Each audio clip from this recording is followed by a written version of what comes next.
Elke Hetmeyer would like to know, what is the ratio of legal residents versus undocumented persons among the growing population? I don't know. There's no way of knowing, because you see, this is one of the traps of dealing with the open border situation that we have here, the sanctuary city policies of Los Angeles, is that the city of Los Angeles prohibits the collection of the data and then says, but you don't have any data, as the justification for not doing anything about it.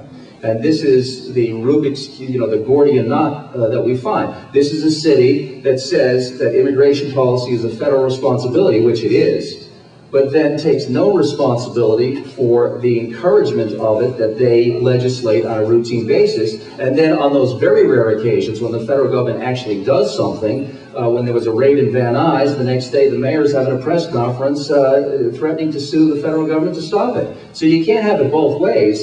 You can't at the same time say it's the federal government's responsibility. We're encouraging people to come by saying, I'll give you a specific example of how damning this is. Take a precious resource like Section 8 housing. Subsidized housing for the needy and the poor. Under the City of Los Angeles rules, the housing department is prevented from asking the applicants if they're in the country legally or not. So therefore, we have the Bureau of Immigrant Affairs in City Hall to help people fill out the paperwork in whatever language they need.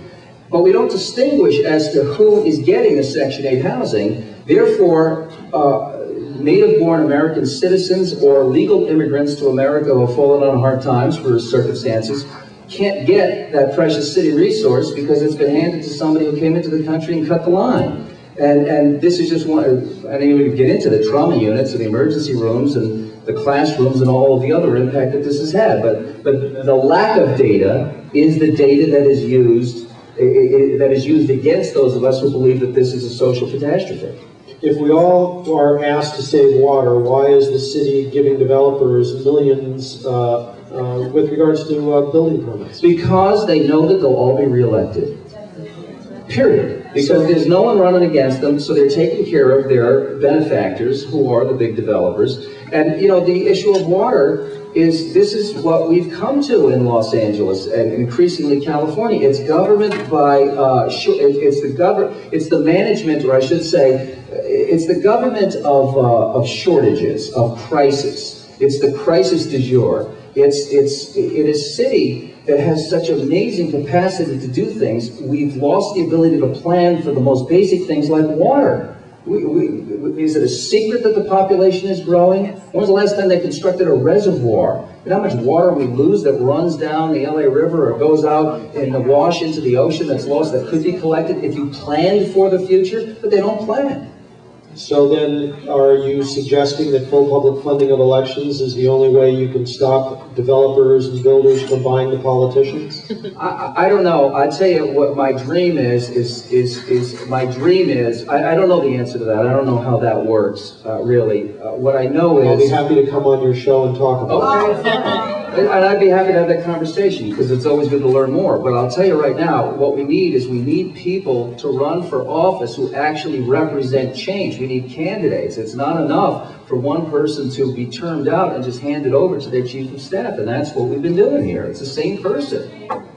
Can you talk about what control you have on commercials that run on your program, such as General Steel is currently a telemarketing company, and it's been indicted by the Attorney General of Colorado on 14 counts. Really?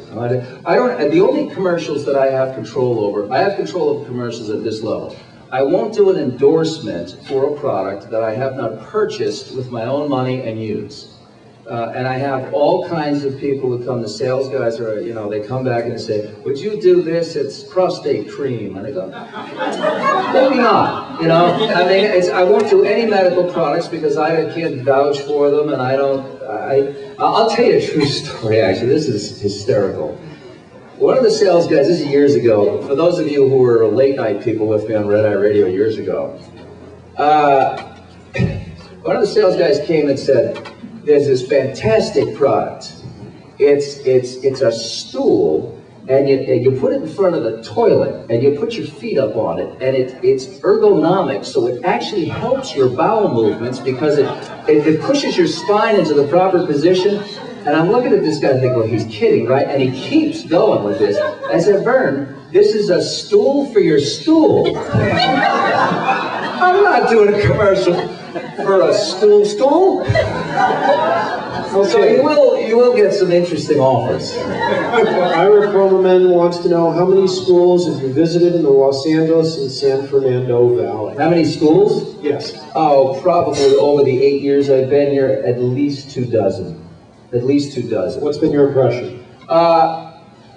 My impression is that there is a rich, there is an incredible crapshoot involved in how kids get educated. That there are schools in the LAUSD system. I've been to Burbank schools also. In fact, I was principal for the day at Burbank High a bunch of years ago. But as a general rule, any school that would invite me, I'm serious, as a general rule, is doing a pretty good job because they're teaching the fundamentals. They're teaching the traditional American values that I don't, by the way, believe to be white values. I believe them to be human values.